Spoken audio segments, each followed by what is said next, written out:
ক্যামেরাটা উঠে দিচ্ছি।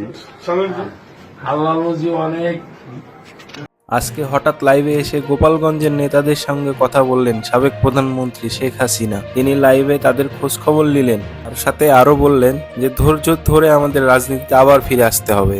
আপনার দোয়ার বরকতে আল্লাহর রহমতে আমরা সুন্দরভাবে সাকসেসফুল হয়েছি সবার সহযোগিতা।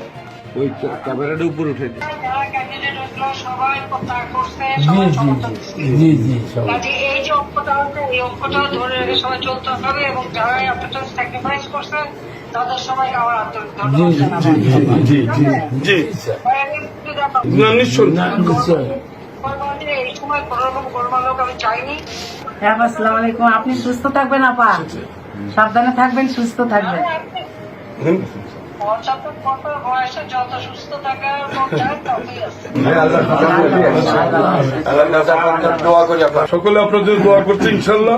সকলে আমরা সকলকে মোটামুটি একসাথে ধরে রাখছি, ধরে রাখতে পারি ইনশাল্লাহ। সবাই এক হবে, আমরা ফোন দিলে তখন আমরা এভাবে কথা বলবো। জি জি জি জি জি অনেক লোক ছিল। জি ভালো জি।